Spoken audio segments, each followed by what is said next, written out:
welcome to Citizens Hotline with me, Kavita Krishnan. Today on the show, we are discussing women's safety. More importantly, we are discussing your rights as a woman. Should you choose to file a police complaint? Should you choose to take legal action in a case? What are your rights? What do you need to know? That is the important thing that we're discussing. But let's begin first with the day's big story. One that helps reinforce our belief in the judicial system. After 5 long years, the verdict is finally out. The brutes who raped and mutilated Nirbhaya will be hanged by the neck till death. The apex court has refused to show any mercy to Nirbhaya's rapists. A special Supreme Court bench hearing the case upheld the death term passed by the Delhi High Court. The rapists, in fact, had appealed against the death penalty, but the Supreme Court observed, and I quote, aggravating circumstances outweigh mitigating circumstances in the case. The offence created a tsunami of shock. The nature and manner of the crime devastated social trust. It falls in the rarest of rare category, warranting a death penalty. The convicts treated the victim as an object of enjoyment, with the single purpose of ravishing her. The victim's dying declaration is consistent. The offence has been proved beyond doubt and corroborated. Scientific evidence like DNA profiling of victim and accused proves to the hilt about their presence at the crime spot. Unquote. Clearly, top court of the land over there, mincing no words in that verdict. Extremely emotional moment though for Nirbhaya's parents. Nirbhaya's parents saying that the verdict will serve as a lesson to the nation and that this is not the end of their fight against crimes on women. Listen in to what her parents had to say. आप लोगों को हाथ जोड़ के नमस्कार करती हूँ और बहुत बहुत धन्यवाद देती हूँ आप सभी लोगों को। आज 2012 से आप लोग पूरा समाज देश विदेश से आप लोग हमारे साथ हमारे मुहिम में जुड़े रहे। 2012 में निर्भया को कोई नहीं जानता था, हमें कोई नहीं जानता था। आप लोगों ने निस्वार्थ भाव से हमारा समाज, हमारे समाज के बच्चे, लड़के लड़कियां सब लोगों ने निर्भया के क्राइम के जो निर्भया के साथ क्राइम हुआ उसके खिलाफ आप लोगों ने आवाज उठाई, उसके लिए लड़ाई लड़ी और एक ही नारा था कि निर्भया को इंसाफ दो और उन मुजरिमों को फांसी दो। जिस दिन को हम लोगों को बेसब्री से इंतजार था, आज वो दिन आया और एक ऐतिहासिक फैसला भी आया। मैं सबसे पहले आप सभी देशवासियों को, देश के बच्चों को, लड़कियों को, सबको बहुत बहुत धन्यवाद देती हूँ। आप लोगों के साथ से आज हम अपने मुहिम में कामयाब हुए और यहाँ तक पहुँचे और हम यही उम्मीद करेंगे कि आगे ये लड़ाई यहीं ख़त्म नहीं हुई। हम लोग आगे भी मिलके अपने सिस्टम के खिलाफ, अपने इस क्राइम के खिलाफ आवाज़ उठाएंगे। मैंने उसी टाइम कहा था, आज भी यही सुबह भी कही कि वो जो घटना हुई थी हमारे समाज के लिए, हमारे शासन प्रशासन के लिए, हमारे सिस्टम के लिए एक चुनौती थी, एक शर्मसार दाग था। लेकिन आज ये जो फैसला भी आया है हमारे समाज के लिए एक संदेश है और ऐसे प्रकृति के जो लोग हैं उनके लिए एक सबक है। आज जिस तरह से कोर्ट में जज साहब ने फैसला पढ़ा, एक एक चीज को पढ़ा, तो मुझे यही महसूस हुआ कि देर जरूर है मगर अंधेर नहीं है। बस कोशिश हम करेंगे तो हमको चाहे हमारे जैसे और लोगों को भी इंसाफ जरूर मिलेगा और हम अपने मंजिल तक जरूर पहुंचेंगे। Right, and joining me now on the phone line is Aishwarya Bhati, a Supreme Court advocate. Aishwarya, welcome to the show. In fact, justice has finally been served for Nirbhaya's parents, and of course, it's a big day for Nirbhaya's parents over there. But you know, the first question that I really want to ask you here is this: a lot of women do not go to the police station. They're scared of going to the police station. They're scared of approaching and even seeking justice. what does one need to keep in mind if you want to go to the police station and if you want to file a complaint? What are the rights that you need to be aware of as a woman? You know, you're absolutely right. The rape victims have always, forever faced such a taboo and such harassment and oppression if they wanted to really get justice. And, the system looked at them with so much of ridicule that even Supreme Court had to observe that the entire process post the rape, where the victim is really trying to fight for justice, it actually amounts to adding insult to injury. So that being the position, I think the steps that very rightly you have pointed out, a lot of cities, you can now register the FIR online, Delhi being one of them. So in NCR region, if there is an untoward incident that happens with you, and it's a crime, you can register it online. You don't really need to go to a cop station. A lot of places now, these one-stop centers have been set up by the Nirbhaya Fund. These centers are there because, see, understand, rape is an offense that not just ravages a woman physically, but it also has very strong emotional and psychological, it ravages emotionally and psychologically also. So these centers are there where there is medical help available, there is help of a counselor, there is help of a paralegal. It is easy for you to get a one-stop shop, all kind of assistance there. If you don't have that, please register the FIR. And, every court in India today has a legal aid setup. Legal aid is something that is there in our constitution, and now legal aid committees are there in every court across the country. So if you have one-stop centers, which are specially for rape victims, go there. If not, register the FIR and go to a legal aid committee. Make sure you go to a government hospital, the medical is properly done, because that evidence is very, very crucial. These are the initial steps. Of course, then you have to go through the process in the judiciary also. But Aishwarya, it's not always rape. It could be that I'm just feeling threatened when I am walking down the street. There's probably somebody stalking me. There's probably someone teasing me. Eve teasing is what is the legal term for it. In such a case, and we've often seen that, even if you do go to the police station, even if you do approach the police, they may not take it seriously. In that case, what are the rights that I have as a woman when I go to that police station? So let me tell you, before the amendments that were made in the criminal laws, before the Nirbhaya agitation, there were only two offences in the IPC. One was, which were women specific. One was outraging the modesty of a woman, and the second was the extreme of rape. After the amendments, now all offences that women are generally facing, like stalking, voyeurism, eve teasing, acid throwing, all of these are defined as separate offences under the Indian Penal Code. Very important thing to understand is these are non-cognizable, these are cognizable offences, and so it is mandatory for police to register an FIR on them. There are Supreme Court judgments, Constitution Bench, Lalita Kumari, where the 5 judges of Supreme Court have held that if a cognizable offence is disclosed, it is mandatory for police to register an FIR. So please go fearlessly. Take a friend along for support if you like, or a family member. Any incident that happens with you, please go and register an FIR. That's why I said sometimes you don't even need to go to a cop station if you live in NCR or other cities where there's online registration.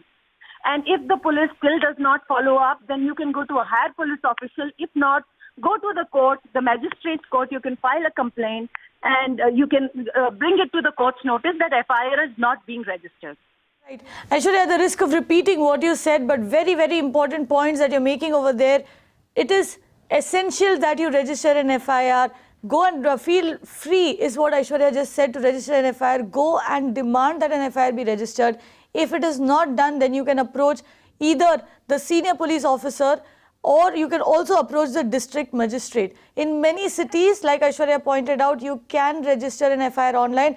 Aishwarya, will I get the details for this from the website of the police force? Like, for instance, if it's Mumbai, can the Mumbai police website help me with that?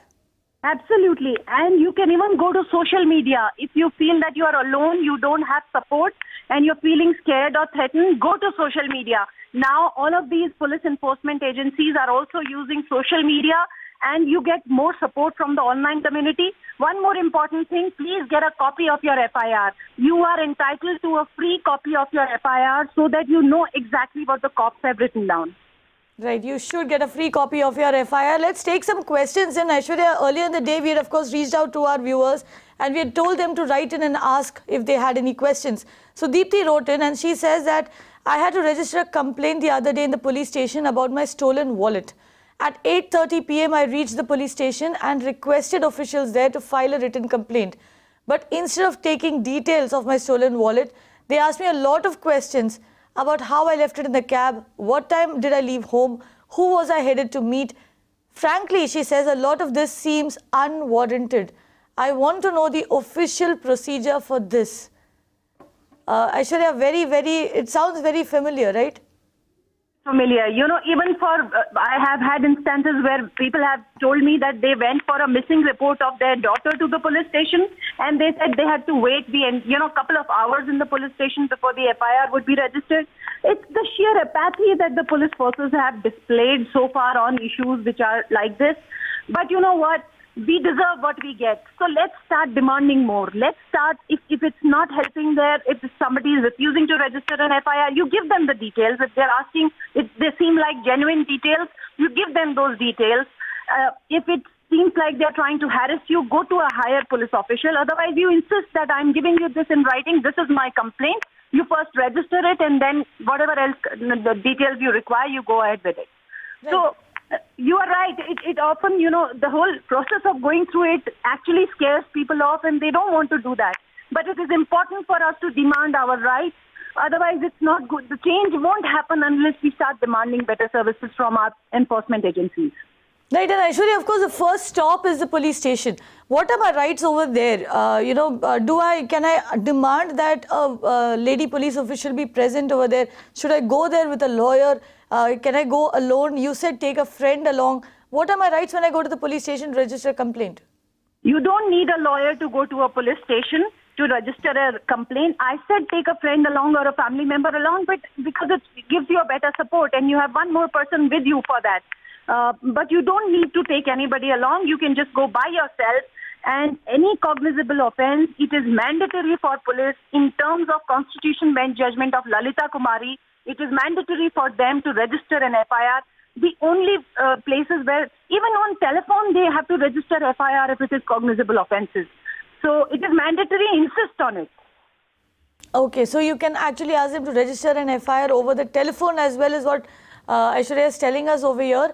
We have Ankita's question from Delhi and she says, my friend from college was being harassed by a boy every day on the bus. We approached the police.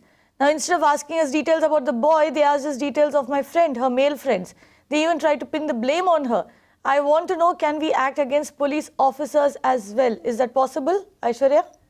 Absolutely. You have to. Unless you start demanding, it won't happen. So go to the magistrate court, point out that you lodged a complaint, and this is the direction in which the cops are taking this complaint, and this is completely unnecessary. You can absolutely go to the magistrate court and point it out. You have to set things right on your own. And if you can't afford a lawyer in the court, you can appear yourself. Every court in the country, you can appear in person. And you can take help of Legal Services Committee, which is now available, which is a very good service. It is available free of cost for women and children. For others, it is available if they are below a certain, annual income level. But there are good lawyers who volunteer for free legal aid because they want to give back to the society. Please use this facility which is now available. Aishwarya, these legal services cells that you're talking about, is that available in every city across the country, or is it just the bigger cities that have high courts? Where can we find these cells?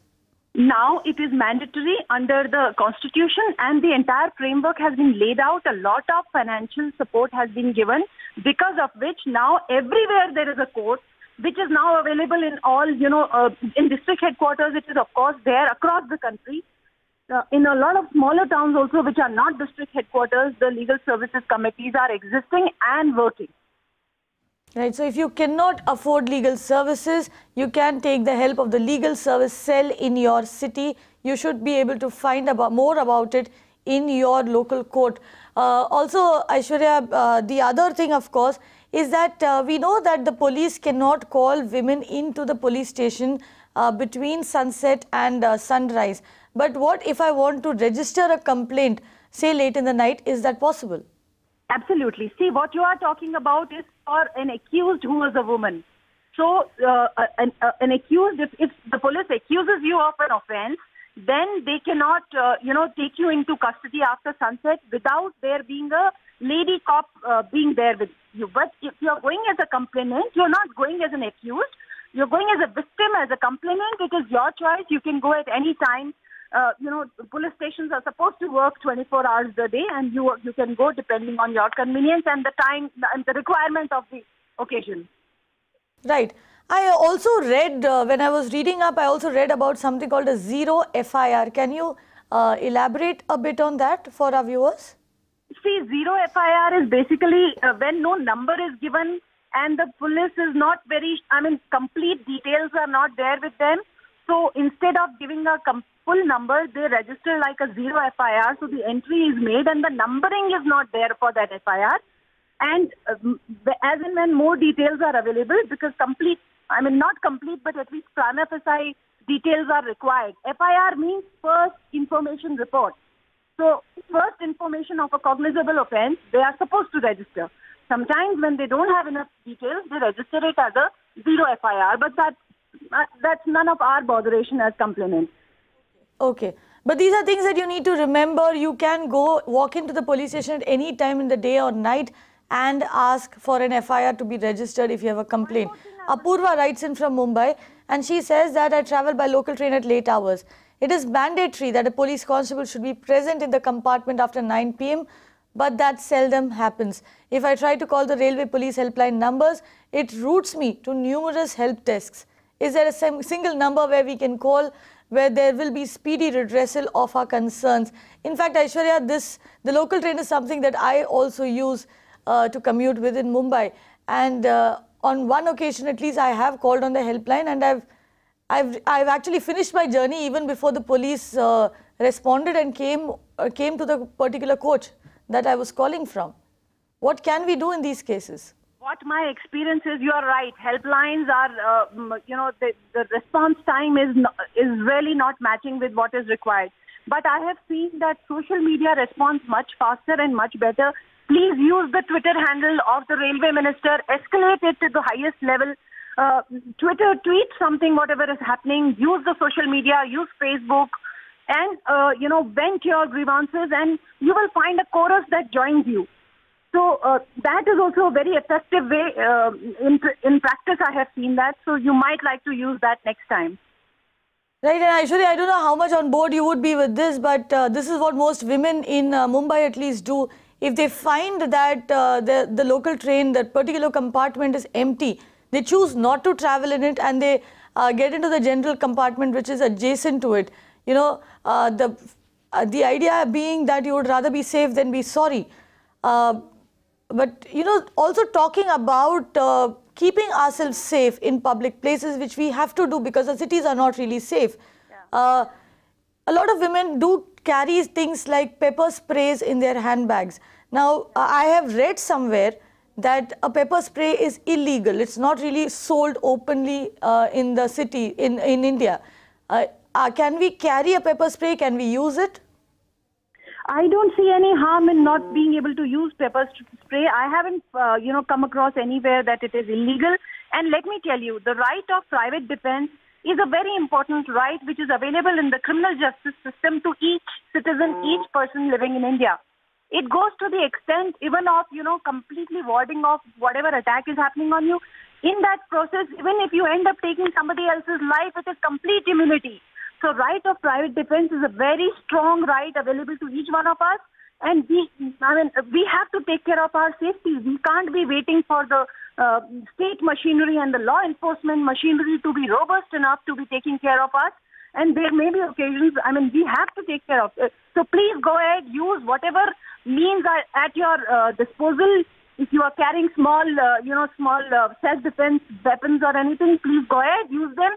You can't, of course, be walking around with illegal weapons, but pepper spray, I don't see any problem with. Also, there are things around us. There are lathis, there are chains, there are lots of things. There are a lot of women or friends of mine, they carry along with them when they're traveling alone. So please ensure that your safety is paramount and you can attack the other person to ward off any attack that's happening on you. Right, Aishwarya. We also have Archana Pathak, who's also a lawyer, joining us on the show right now. Archana, welcome to the show. We are, of course, discussing women's safety on a day when justice has finally been served to somebody who, who ended up essentially to Nirbhaya, to somebody who was gruesomely raped, mutilated, and left to die on the streets of Delhi. But while we are talking about that, we are also talking about safety of our cities. Tell us this. We were just discussing, in fact, on how to go about filing police complaints and the importance of staying safe. Aishwarya was just telling us about how it makes sense to carry things like pepper sprays. Where do you stand on that? As Aishwarya ji rightly told you at the moment, Section 96 of the IPC deals with the right to private defense. So whatever is being done when you are actually defending yourself, so nothing is an offense. Even if you kill a person because that person is ready to harm you to that extent, it is not an offense. So IPC clarifies that. And of course, being a woman in this country, we see the Nirbhaya judgment today. Right. There seems to be some problem with the audio over there. But let's listen in to Jayashree Bakshi, who's picked up the phone and called us from Pune. Jayashree, what's your question? Hello. Yes, Jayashree. I do welcome the Supreme Court judgment on death sentence of the 4 convicts. Now, the thing is that I do not feel safe as a woman still, because every day minimum 5 rapes, molestation, child assault is reported in the papers. Acid attacks are so frequent and rampant. So what does the government plan to do preventing it? My question is, how will the government prevent the attack and what will happen to the Nirbhaya fund? Right, Jayashree, in fact, that is right, you are. In fact, that is something that we've been consistently asking the government as well. Aishwarya has joined us on a lot of those shows where we have been questioning the government over the usage of the Nirbhaya fund. Aishwarya, we were talking about helplines. That is something, that is a place where this Nirbhaya fund can actually be used, right?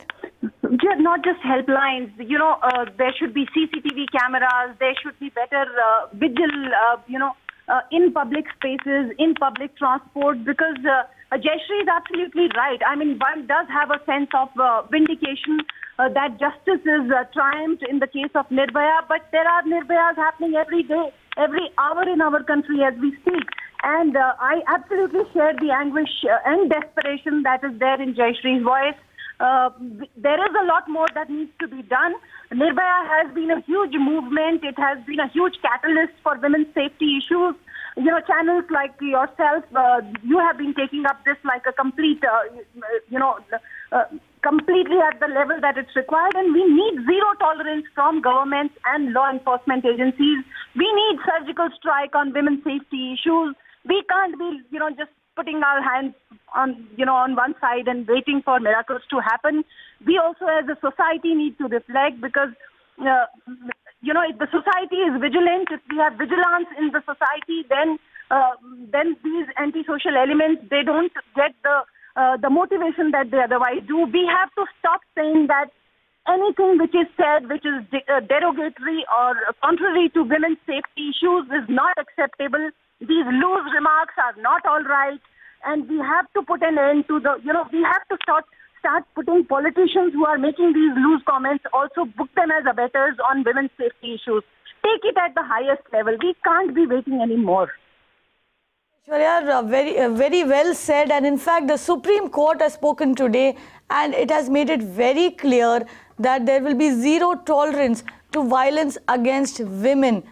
And this is the message that, in fact, we should take from this case and move forward. We should be very clear that there will be zero tolerance for violence against women, and like Aishwarya pointed out during the course of the show, it actually begins with us women. We need to stand up more often. We need to go and file those complaints. We need to insist that those complaints be filed and stand up for our rights. That's the only way we can actually work towards making our cities more safer for us to live in. Aishwarya, thank you very much for joining us. With that, of course, we come to an end of this episode of Citizens Hotline. But if you have any questions whatsoever related to women's safety, related to civic issues, water problems, sanitation, potholes, or even getting your identity cards like Aadhaar and like your passport from the government, call, write in, or personally tweet to me.